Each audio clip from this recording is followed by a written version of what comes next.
사랑하는 성도님들 안녕하십니까? 안녕하세요. 네, 오랜만에 뵙도록 하겠습니다.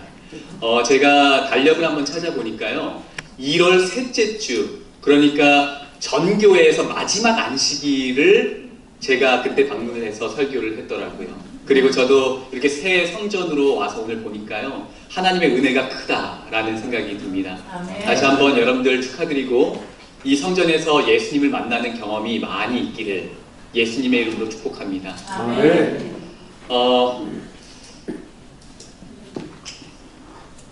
지난번에는 제가 딸을 데리고 왔는데요, 오늘은 최대한 아이들도 한번 데려와 봐야겠다라고 했는데, 오늘 또 어린이 어떤 행사가 있어가지고 올 수가 없었습니다. 갑작스럽게 이렇게 또 설교를 부탁받게 되어서 오게 된 건데, 아무쪼록 다음에 또 기회가 있다면 한번 가족들과 올 수 있는 기회가 있으면 좋겠습니다.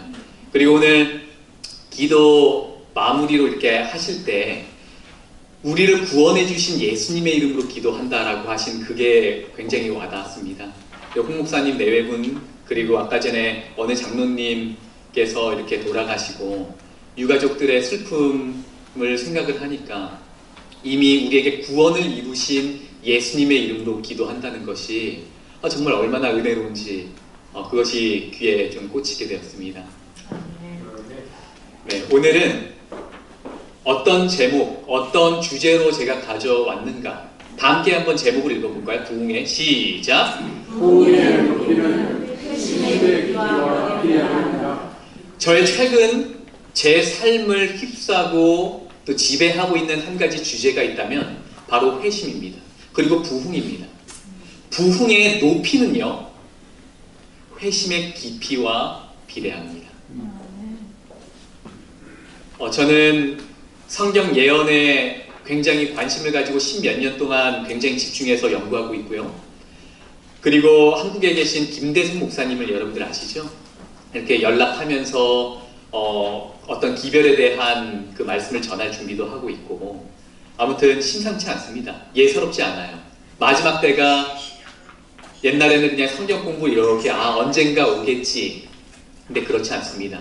이제 정말 눈앞에 보이고 눈앞에 미국에 그리고 전 세계가 흘러가는 그런 움직임들을 보면 정말 가깝다라는 생각을 하게 됩니다. 그래서 더 깨어있게 되고요. 그래서 요즘에 굉장히 많은 관심을 가지고 제가 집중하고 있는 것이 바로 부흥이고 회심입니다. 그래서 오늘 그 말씀을 잠깐 꺼내 들어서 어쩌면 여기 계신 분들에게 하나님께서 말씀하시는 메시지가 아닐까라는 그런 생각으로 이 말씀을 준비해 보았습니다.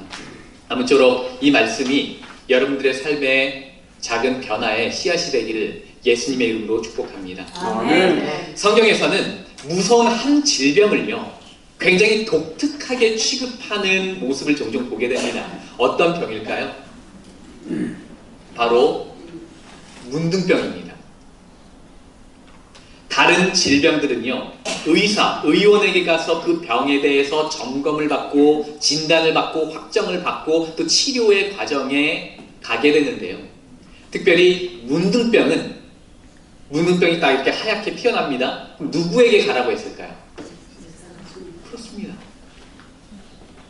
사람에게 나병이 들었거든 그를 의사가 아니라 제사장에게 데려갈 것이요 제사장은 진찰할지니. 여러분들 오만규 교수님을 아시는지 모르겠습니다. 제가 한국의 삼육대학에서 이렇게 신학과를 입학할 즈음 오만규 교수님 비롯해서 여러 교수님들이 인터뷰, 그러니까 이제 입학을 해야 되니까 그 인터뷰를 했던 것이 기억이 났습니다. 오만규 교수님이 저한테 어떤 질문을 하셨는가?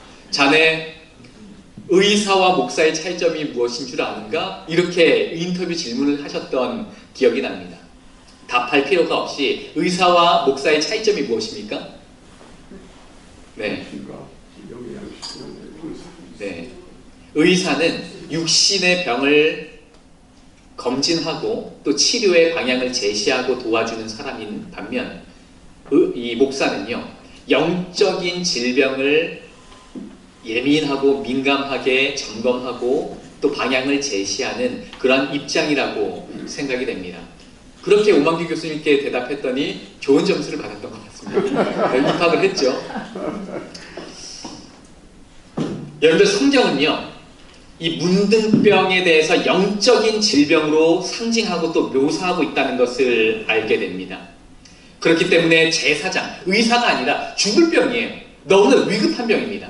그런데 의사에게 달려가도 모자를 파네. 제사장에게 먼저 달려가서 진찰을 받게 한다는 것이죠. 이것이 무엇입니까?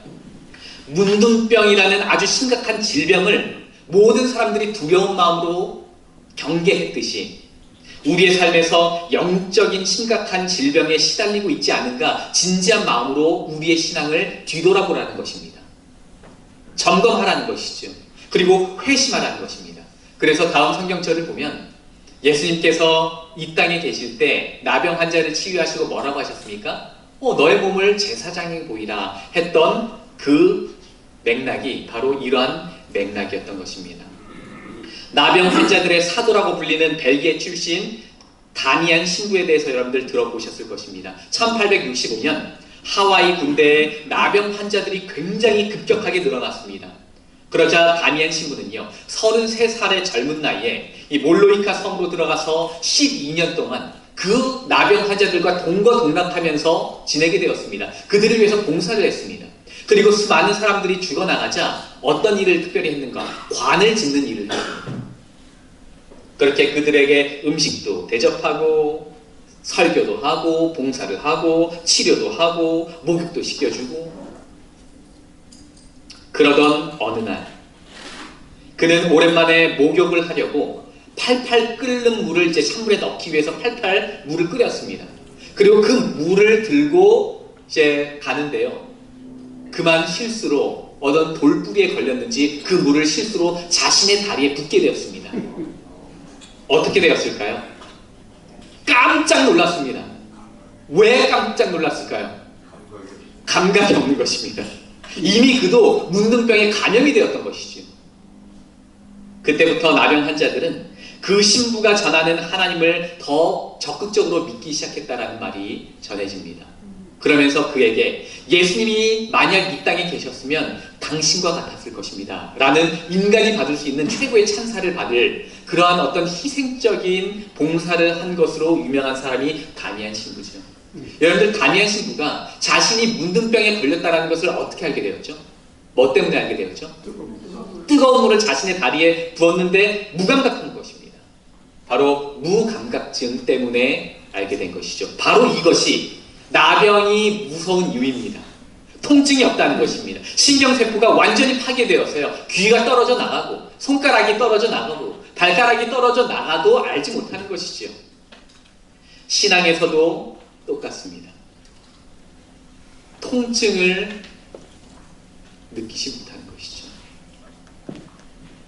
수많은 성도들이, 또 수많은 그리스도인들이 죄에 대해서 가슴 찢는 통증과 슬픔을 느끼지 못하면서 마치 예수님과 연결되어 생명 있는 삶을 살고 있다라고 스스로 착각하고 살고 있다는 것에 심각한 문제가 있습니다.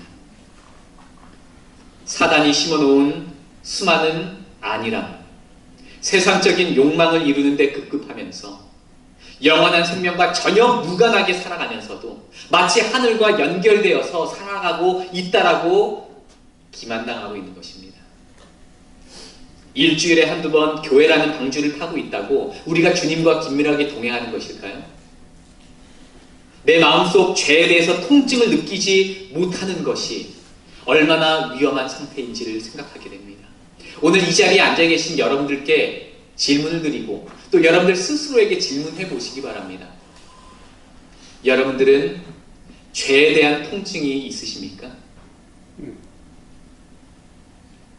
예수님의 능력으로, 예수님만 바라보고 그분의 능력으로만 살고 계십니까? 오늘 이 문제를 해결하기 위해서 한 교회를 살펴보며 그 교훈을 찾도록 하겠습니다. 여러분들, 요한계시록에 7교회에 대한 묘사가 나오죠. 그 7교회는 각 시대에 존재했던 교회와 성도들의 모습을 그대로 반영한 것입니다. 그 중에서 오늘 우리는 5번째 4대 교회에 대해서 잠깐 살펴보면서 오늘 우리의 마음을 점검하는 시간을 가지면 좋겠습니다. 각 시대에 전해진 그 편지 형식은 먼저 칭찬을 시작하신 후에 책망하시고, 그리고 그 책망하신 다음에 회개하라는 그 명령이 이어지고 있는 것이 바로 교회에 대한 메시지입니다. 그런데 이 5번째 4대 교회는요, 뭐에 대한 기록이 없을까요? 네, 여러분 다 잘 아시다시피 예수님의 칭찬이 없이 기록된 교회가 5번째 4대 교회 시대입니다. 그 4대 교회를 요약하는 성경절이 무엇입니까? 한번 다 함께 읽어보겠습니다. 내가 살았다. 시작! 네가 살았다 하는 이름은 가졌으나 죽은 자로와. 여러분들 굉장히 의미 있는 말씀을 전하고 있는 것입니다. 살았다 하는 이름은 있습니다. 이름은 불리고 있어요. 그런데 실상은 뭐한 자로다? 죽은 것과 똑같다. 굉장히 마음 아픈 슬픈 이야기입니다. 그렇다면 왜 이 시대는요 살았다 하는 이름을 갖게 되었을까요? 그것을 먼저 한번 살펴보겠습니다. 사대교회는요 어떤 시대였습니까? 세계를 주름잡던 사단의 대리자 교황권이요 538년부터 약 1000년이 넘는 시간 동안 이 유럽 세계, 아니요 이 세상을 지배하던 시대였습니다. 그러면서 사람들에게 성경을 금서로 정했죠. 성경을 읽으면 죽인 것입니다. 믿음을 가졌던 사람들은 성경의 말씀을 조그맣게 종이 페이퍼에 적고 자신의 옷자락에, 자신의 속옷에 숨기면서 읽고 다녔던 시대였습니다. 그러다가 그 성경 쪼가리를 발견되면 화형을 당했습니다. 죽임을 당한 것이죠. 금서로 정했습니다. 그리고 성경에 없는 내용으로 수백 가지 교리를 만들어서 성도들을 괴롭힌 것입니다.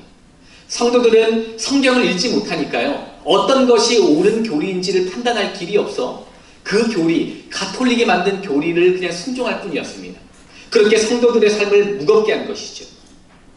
대신 가톨릭의 권력과 부를 최고치로 높였습니다. 성도들에게 이 돈을 뜯어낸 것이죠. 그래서 지금 여러분들 아직까지도 로마 이 가톨릭은요 세상에서 가장 부자입니다.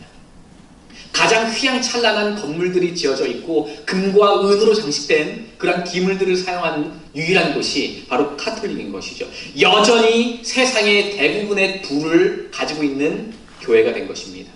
그리고 사람 사이에 계급을 만들어서 사람의 가치를 흐트러 놓았습니다. 어떤 사람은 가치가 없고 종처럼 쓰임 받아야 하는 반면 어떤 사람은 하나님 바로 밑에 앉아서 하나님과 같은 대접을 받아야 된다라는 말도 되지 않은 인간의 가치를, 존엄성을 떨기는 그러한 교리를 만들어서 사람을 괴롭힌 것입니다. 사단의 정신이었던 것이죠. 오늘 이 자리에 캐톨릭 성도님이 앉아 계시는지는 모르겠습니다만 이것은 여러분들 역사적으로 공부해 보시면 너무나 자명하게 나오는 것들이기 때문에 이해해 주시기 바랍니다. 그리고 목사님과 따로 공부를 하시면 이해가 되실 것입니다.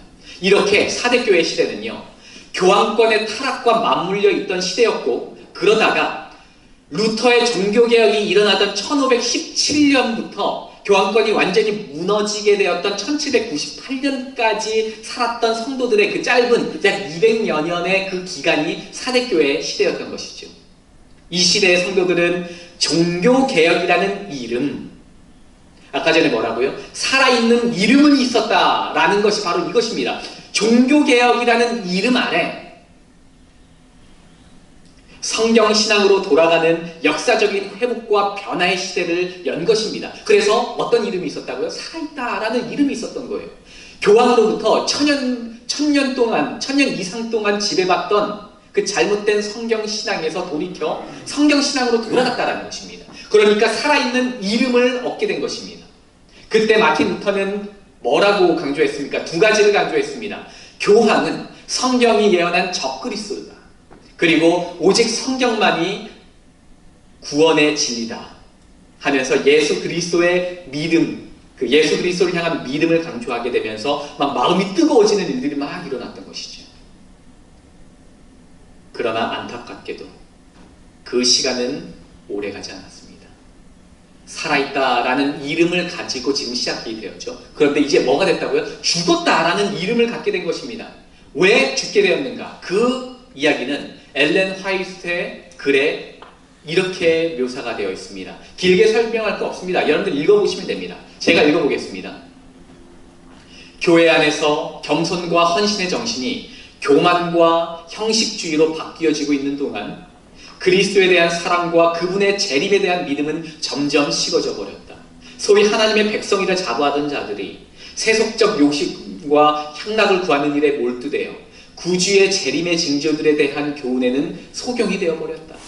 재림의 교회는 등한히 여겨졌고 재림에 대한 성경절들은 곡해로 가려져서 마침내 그것들은 거의 대부분 무시되고 잊어버린 바 되었다.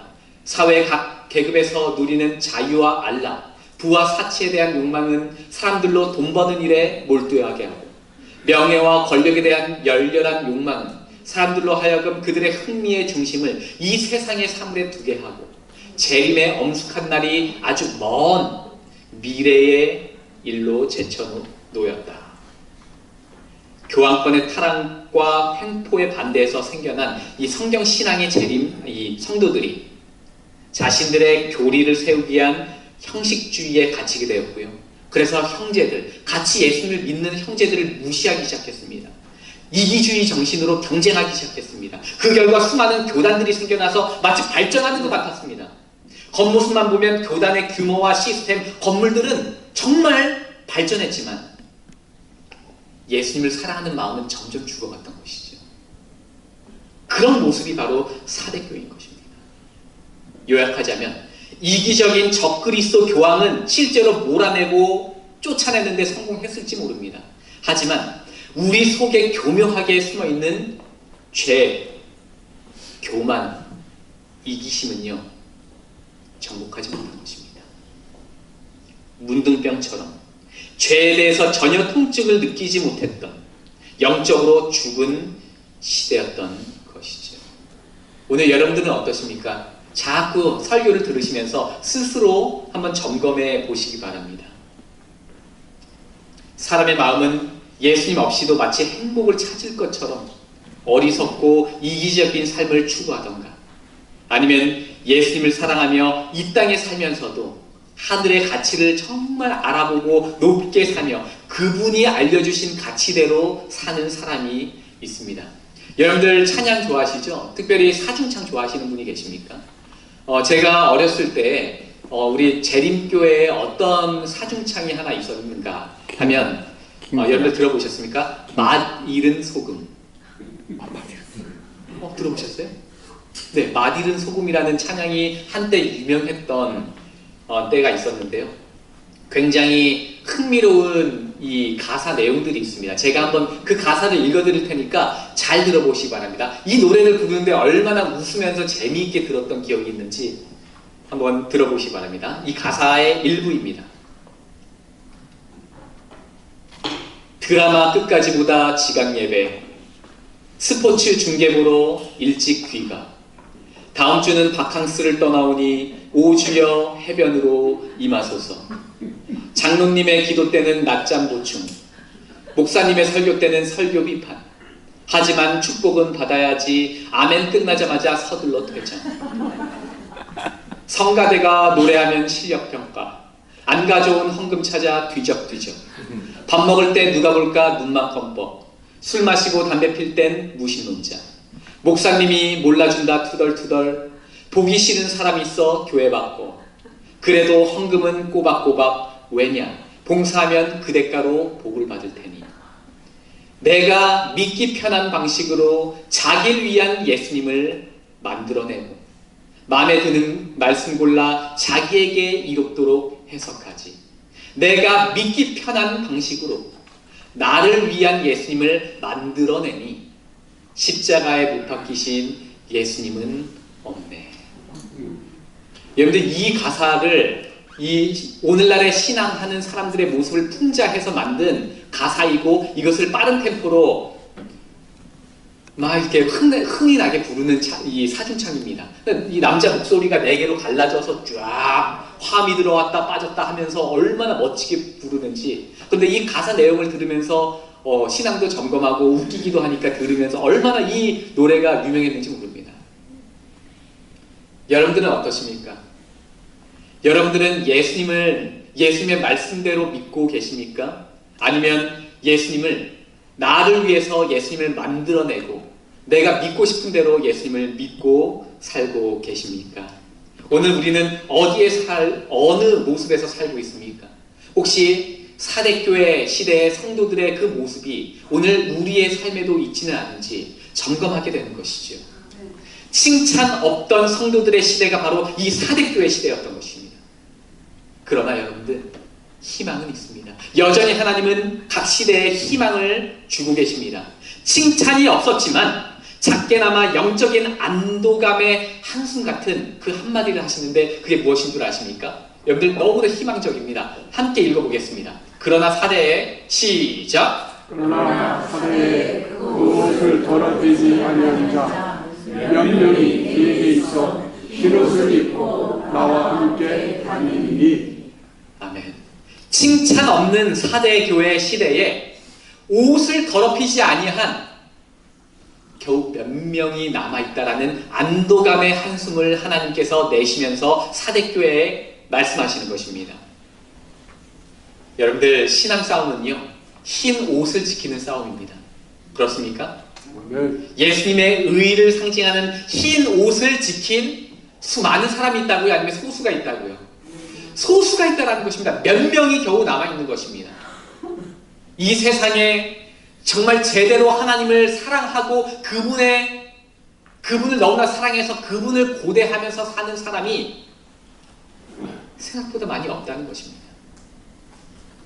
그렇다면 흰 옷을 입는다는 것이 무엇입니까? 오늘 교과 공부를 인도해 주신 목사님께서 마지막에 성경절 바로 전에 읽어주셨던 성경절이 바로 이것인데요. 이 흰 옷이란 어떤 것을 상징하는가? 깨끗한 세마포를 입게 하셨은즉 이 세마포, 이 흰 옷은 성도들의 옳은 행실이로다. 그런데 이것만 보면 조금 오해할 수가 있습니다. 여러분들 행동, 그 행위가 하나님께 받는 그 의의 옷입니까? 아닙니다. 착한 봉사를 잘하면 구원을 받습니까? 아닙니다.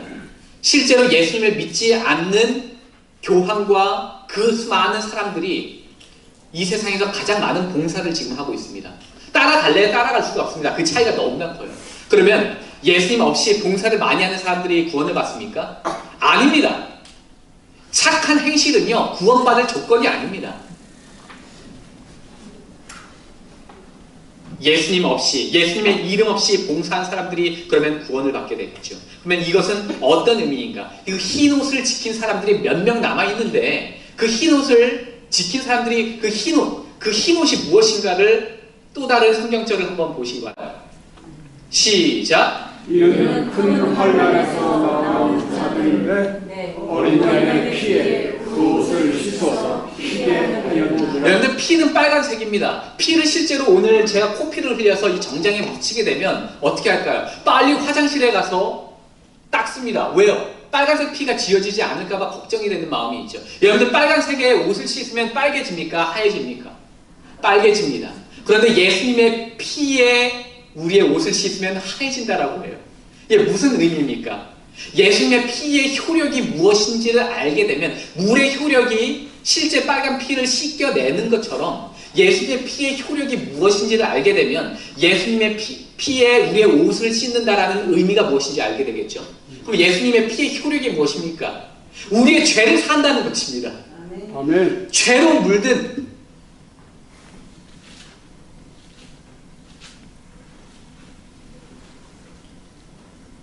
예수님을 배반하는, 전혀 선한 것이 없는 우리 인생에 죄로 물들고,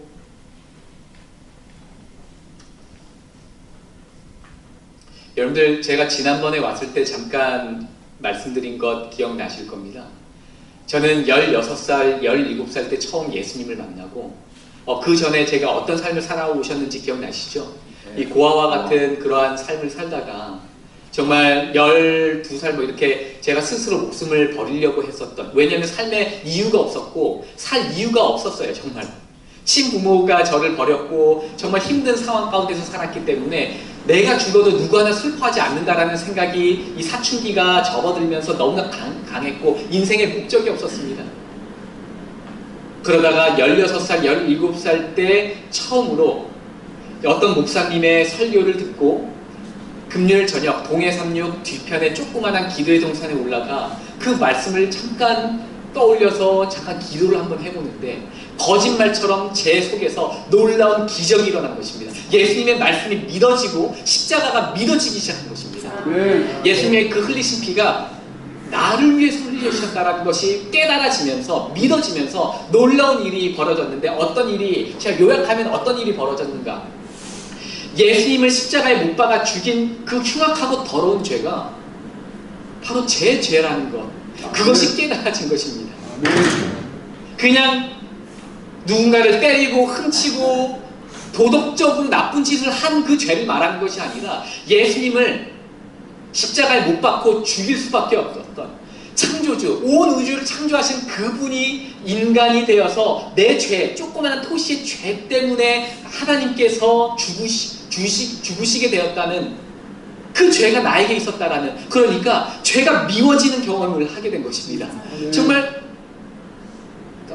말로 표현이 안 됩니다. 죄가 미워지는 것입니다. 뜯어내고 싶어요. 그 경험을 하게 된 것입니다. 그러면서 그러한 흉악한 예수님을 배반하여 죽게 된 나라는 내 속에 끈적끈적하게 DNA부터 붙어있는 그 죄, 그 죄성을 나는 도무지 어떻게 할 바가 없는데 그러한 나를 구원하신 예수님의 사랑의 깊이가 느껴진 것입니다. 그때 저는 회심의 깊이를 경험하게 된 것입니다. 회심의 깊이는요, 부흥의 높이를 좌지우지합니다. 내가 회심의 깊이를 체험한 만큼 부흥의 깊이를 경험하게 되는 것이죠. 예수님의 피에 내 옷을 빨아 희게 한다는 것은 곧 회심의 경험을 하게 한다는 것입니다. 여러분들 그러한 경험을 하신 적이 분명히 있으실 거예요. 그리고 오후 우리가 그러한 성령의 능력으로 그런 하루하루를 살아야 된다는 것입니다. 그것이 바로 죄를 사랑하는 마음을 버리고 죄를 슬퍼하고 완전히 돌이키는 경험이 바로 회심입니다. 그래서 의인들의 특징을 여러분들 한 가지를 뽑으라면 무엇입니까? 다른 거 아닙니다. 의인들은요, 환난의 때에 하나님의 백성들이 고민과 공포로 괴로워할 동안 만일 아직 자복하지 않은 죄가 그들 앞에 나타나게 되면 그들은 압도가 강하게 될 것이다. 무슨 말이에요? 예수님이 이 땅에 머지않아 재림하실 때, 또 늦은 비에 성령이 내 앞에 내리게 되실 때 혹시라도 회개하지 않은 죄가 하나라도 남아있을까봐 그게 두려운 것입니다. 회개하지 않고 그냥 남겨두고 숨겨둔 게 있을까봐 두려운 것이, 그것이 의인의 특징이라는 것입니다. 왜냐하면 그 죄가 예수님을 십자가에 못 박았고 그 죄가 오늘 내 안에 있을 때에 나에게는 구원이 없기 때문입니다. 그리고 예수님을, 내가 그토록 사랑하는 예수님을 또다시 마음 아프게 하고 십자가에 못 박는 일이 되는 것, 그러한 일이 되기 때문에 고백하지 않고 숨겨둔 죄가 단 하나도 없도록 갈망하는 사람들이 의인이라는 것입니다. 마지막 야곱의 환난에서 의인들이 두려워해야 되는 것은 이 세상이 아니라, 경찰이 아니라, 우리를 잡아가는 군대들이 아니라, 총칼이 아니라 고백하지 않고 남겨둔 죄라는 것입니다. 그래서 여러분들, 회심이 무엇입니까? 사실 회심이라는 주제는 지금 다룰 수 없습니다. 따로 다루어야 될 어떤 하나의 시리즈입니다. 그래서 잠깐 요약을 하면 바로 이것입니다. 예수님의 십자가 앞에 벌거벗은 자신을 발견하는 것입니다. 예수님께서 나를 위해 얼마나 큰 사랑과 용서를 주셨는지 발견하고 감사하게 되는 것입니다. 죄 짓고 싶지 않은 자기 자신을 발견하는 것입니다. 그러나 죄의 노예가 되어 끌려다닐 수밖에 없는 처절한 상태에 있음을 발견하게 되는 것입니다. 이제는 내 자아가 죽고 성령의 인도하심과 성령의 생각대로 살도록 나를 내어 드리는 것입니다. 예수님의 십자가 사랑에 가슴이 벅차 가슴이 찢어지는 경험을 하는 것이죠. 예수님의 사랑을 진심으로 깨닫고 확신하게 되는 것입니다. 진심으로 죄를 회개하고 미워지게 되는 그러한 경험입니다. 그래서 주님을 영화롭게 하기 위해 다른 사람들을 사랑하는데 삶의 궁극적인 목표가 생기고 그 결정들을 가치 있게 여기는 그런 놀라운 일들이 마음속에서 한순간에 일어나는 것이 바로 진정한 회심이고 회개입니다. 사대교회 시대에 그러면 그 흰옷을 경험한 사람 몇 명, 겨우 몇 명이 누구입니까? 그 사람들 몇 명만 찾아보고 오늘 말씀을 줄이도록 하겠습니다. 그 사람이 누구인가? 그리고 겨우 그 소수가 누구인가? 루터의 종교개혁이 있은 지 100년이 조금 더 지나서 겨우 몇 명 되지 않았던 참 이 세상이 무너져 가고 있는데 하나님의 성경 신앙을 잊어버려서 무너지고 있는데 겨우 몇 명의 회심을 경험해서 믿음의 세대가 이어지는 그러한 어떤 믿음의 혈통이 이어지도록 한 그 사람들이 누구인가 간략하게 살펴보겠습니다. 바로 첫 번째 유명한 경건주의를 일으켰던 경건주의의 아버지 스페너라는 사람이 있습니다. 이 사람은요, 수많은 곳에서 종파가 일어나고 교단이 일어나서 교파 싸움으로 서로 무시하고 싸우고 형식주의로 바뀌고 있을 때 경건의 열망이라는 책을 야심차게 내놓고 이기주의적이고 교리를 뽐내는 행위들을 뿌리 뽑아내야 된다. 그리고 단순한 회개 기도가 하나님께서 성경이 말하는 회심이 아니다 라는 것을 이야기하면서 회심을 한 번만 경험해봐라. 그것을 주장하는 것이 바로 이 책이었던 것이죠. 그러면서 거기에 영향을 받았던 다른 사람이 바로 프랑케 교수입니다. 이 사람은 라이프치 대학에서 히브리 강사로 열심히 일을 하고 있었는데 그는 성사무를 만들었습니다. 성경을 사랑하는 사람들의 모임 해서 성사무를 만들어서 성경 공부를 준비하던 도중 갑자기 내적인 이 죄와 회개에 대해서 고민과 투쟁 끝에 참된 회심이 무엇인지를 경험하게 되었습니다. 그리고 거듭남이 무엇인지를 경험하면서 그의 책에서 마치 손바닥을 이렇게 뒤집는 것처럼 완전히 다른 회심을 경험하게 되어서 경건주의에 불을 지피게 됩니다. 그러면서 여러분들 집중해 하셔야 될 분이 바로 이 진센돌프, 이 백작입니다. 이 사람은 어떤 사람인가? 이 독일의 굉장히 유명한 귀족이었는데요. 사회적으로 백작이었습니다. 굉장히 많은 재산이 있었고요. 많은 영토, 땅이 있었습니다. 그런데 그가 어느 날 미술관에 가서 그림을 구경하는데 그가 한 그림 앞에 멈춰 섰습니다. 지금 저 그림일지는 모르겠지만 예수님께서 십자가에 달려 계시고 머리에 가시 면류관을 쓰시고 피를 흘리면서 있는 그 장면이었는데 그가 실제로 착시 현상이었는지 환상이었는지는 모릅니다만 그의 책에 어떤 기록이 있는가? 그가 이 그림 앞에 서서 이 그림을 바라보고 있을 때 예수님께서 슬퍼하는 표정으로 머리에 실제 피가 흘러내리는 얼굴로 피가 흘러내리는 착시현상 또는 환상을 경험하게 된 것입니다. 그때 그의 마음속에 어떤 생각이 들었는가? 예수님은 나에게 죄 때문에 피를 흘려주시고 죽으셨는데 그리고 영원한 생명을 약속하셨는데 나는 예수님을 위해서 아무것도 한 것이 없었구나. 하나님 저의 죄를 용서해 주십시오 라는 그런 회심의 경험을 이 그림 앞에서 하게 된 것입니다. 그러면서 그는 거듭남을 경험하게 된 것입니다. 그러면서 이제 자신만을 위해서 풍족하게 살지 않았습니다. 안일하게 살지 않았습니다. 주님께 모든 것을 드리려고 노력하는 거듭난 사람의 삶을 살게 되었습니다. 그때 놀랍게도 여러분들 모라비안 성도들이라고 여러분들 들어보셨죠? 신앙의 박해를 피해서 모라비안 성도들이 도망쳐서 독일 어느 쯤에 왔을 때 먹고 살 것도 없고 예배 드릴 장소도 없는 그들을 위해서 이 진센도르프는 자신의 땅과 집을 내어줍니다. 그래서 신앙 공동체 헤른포트라고 굉장히 유명한 신앙 공동체가 거기서 만들어져서 신앙 부흥이 일어납니다.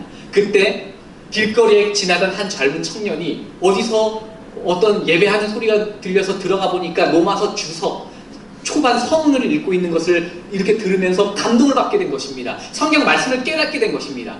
그리고 회심의 기도를 드리고 거듭남을 경험하게 됩니다. 그 사람이 바로 감리교회를 창시한 웨슬리입니다. 존 웨슬리. 그렇게 한 사람 한 사람의 거듭남을 경험한 사람들 덕분에 또 다른 거듭난 사람들, 또 다른 회심을 경험하는 사람들이 한 명 한 명 이어지게 되었고, 나중에 왈덴스인들, 보헤미아 형제회, 휘필드 청교도들 등등으로 신앙의 참된 성경을 마음속에 담고 회심을 경험한 신앙의 유산을 이어가는 사람들이 이어진 것입니다. 사대교회는 칭찬이라기보다 옷, 믿음을, 아니 회심을 경험한 소수의 사람들에 대한 안도감의 표현이 있는 것이죠. 저는 제 스스로가 이런 회심을 경험한 한 사람으로서, 또 이 회심이 얼마나 우리의 삶에 있어서 중요한지를 아는 한 사람으로서, 이러한 한 사람 한 사람이 이 세상에 나타나게 되는 것이 제가 목회자가 된 이유이자 목적이자 목표라는 것을 말씀드립니다. 회심을 경험해야 됩니다. 참된 회심을 경험한 사람들이 이 땅에 있을 때 예수님께서 원하시는 참된 사랑의 사람, 말씀을 전하는 사람, 말씀의 혈통을 잇는 사람이 될 것이라 믿습니다. 아멘. 이제 마지막 한 이야기를 들려드리면서 오늘 이 시간을 마치도록 하겠습니다. 여러분들, 제가 앤드류스에서 공부할 때 그 앞에 백인교회가 있었는데요. 거기에 있었던 실제 실화입니다. 한 여성, 브렌다라는 여성이 있었습니다. 그녀의 친구는 그녀를 이 암벽 등반으로 초대를 했는데요. 브렌다는 한 번도 암벽 등반을 해본 적이 없었기 때문에 아이고 내가 할 수 있을까 걱정을 하고 있었습니다. 왜냐하면 실제 절벽을 타고 올라가야 됐었기 때문입니다. 그런데 브렌다는 굉장히 운동신경이 좋고 또 건강했던 여성이었기 때문에 가겠노라 이렇게 했습니다. 그리고 이제 딱 그날 올라가는데 정말 재밌는 것입니다. 올라가고 있는데 먼저 올라간 전문가 친구가 이 줄을 이렇게 딱 하고 잘못 튕겼는데, 그 줄을 튕기면 어떻게 됩니까? 밑에 이렇게 물결처럼 촉촉촉촉 해서 이어지지 않습니까? 그 줄에 그만 브렌다가 이 절벽에 매달려서 올라가고 있는데 눈에 그 줄을 맞게 된 것입니다. 그리고 나서 그녀의 한쪽 눈에 껴있던 컨택트 렌즈가 빠지게 된 것입니다. 시력이 좋지 않았던 그녀는 이제 컨택트 렌즈를 찾는데, 절벽 가운데서 찾는데 보이지 않습니다. 죽을 힘을 다해서 어떻게 정상으로 올라가서 딱 그 위에 앉았습니다. 그리고 찾는데 없는 거예요. 그런데 이제 문제가 심각해졌습니다. 시력 차가 너무나 심하다 보니까 멀미가 나고 정말 어지럽고 두통이 생기기 시작합니다. 그래서 그녀는 먼 산을 바라보면서 이렇게 기도합니다. 하나님, 역대하 20장인가요? 거기에 그 성경절을 이렇게 떠올리면서 그녀가 기도를 하는데, 하나님은 이 세상의 돌들, 이 세상의 모든 것들을 바라보시는 분이시지 않습니까? 그러니 제가 방금 잃어버린 컨택트 렌즈도 찾아주십시오 하고 눈을 떴습니다. 그리고 찾아봤는데 어떻게 되었을까요? 찾았을까요? 못 찾았어요. 너무 실망이 컸습니다. 너무 하나님 하면서 이제 일어나서 이 뒷길 오솔길로 해서 출발했던 곳을 지나서 이제 차로 향해서 가고 있었습니다. 멀미가 나는데 말이죠. 그런데 갑자기 이런 소리가 들립니다. 몇 시간 뒤에 뒤늦게 이제 출발했던 다른 팀이 절벽에 올라가면서 갑자기 소리칩니다. 저기요, 혹시 컨택트 렌즈 잃어버리신 분이 있으신가요? 깜짝 놀란 것입니다. 왜요? 절벽 한가운데 올라가고 있던 사람이 아래를 향해서 컨택트 렌즈를 발견해서 소리치고 있는 것입니다. 어떻게 발견했을까요? 놀랍게도 절벽을 타고 올라가고 있는데 지나가던 개미가 컨택트 렌즈를 물고 가는 것입니다. 실제로 있었던 일입니다. 그래서 결국에는 그 기도가 어떻게 된 거예요? 응답받은 것입니다. 찾게 된 것입니다. 브렌다는 이 일을 평생토록 잊지 못한다면서 자신의 가족들에게 이야기를 했고, 그녀의 아버지는 이 신문이나 어떤 잡지에 그림을 그려서 넣는 사파가였기 때문에 그 다음 신문에 이 이야기가 어떻게 났는가, 이런 그림을 이 그림을 그려서 올렸습니다. 이걸 번역하면은 뭐라고 되는가? 주님, 제가 왜 이 렌즈를 옮겨야 하는지 모르겠습니다. 먹을 수도 없는 것이 굉장히 무겁군요. 하지만 주께서 옮기시라면 기꺼이 옮기겠습니다. 개미가 사랑하는 성도님들이시여, 하나님은 모든 것을 보십니다. 하나님은 우리의 기도를 듣고 응답하십니다. 오늘 우리가 죄 때문에, 어떠한 죄 때문에 고통받고 있는지, 어떠한 죄 때문에 씨름하고 있는지 하나님은 아십니다. 여러분들, 이 생애빛의 말씀을 선물로 드리며 이제 말씀을 드립니다.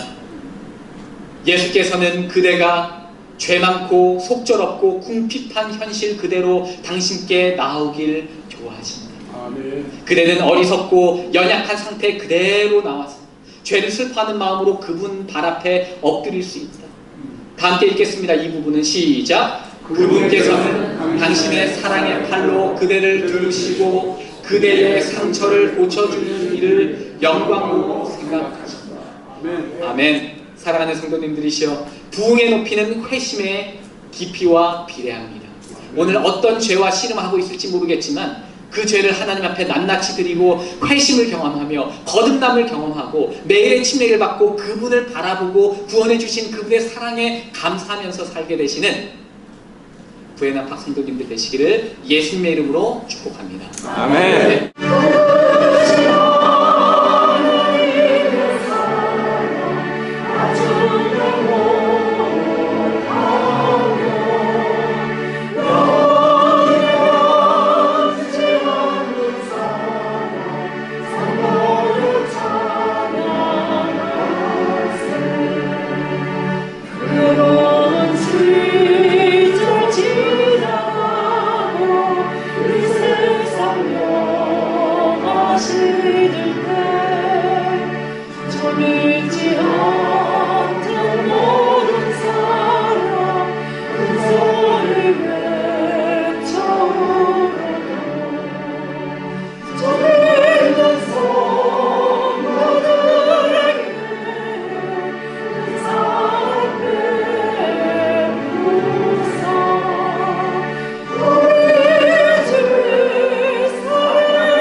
사랑 많으신 아버지 하나님, 우리의 죄를 용서해 주시고 또 우리에게 영원한 생명을 허락해 주셔서 감사합니다. 아멘. 주님 앞에 우리의 모든 마음에 있는 또 숨은 모든 죄를 주님께 드러내고 회개하며 참된 회심을 통해 거듭남을 다시 한번 경험할 수 있도록 인도하여 주시옵소서. 아멘. 예수님의 이름으로 감사하며 기도합니다. 아멘. 아멘.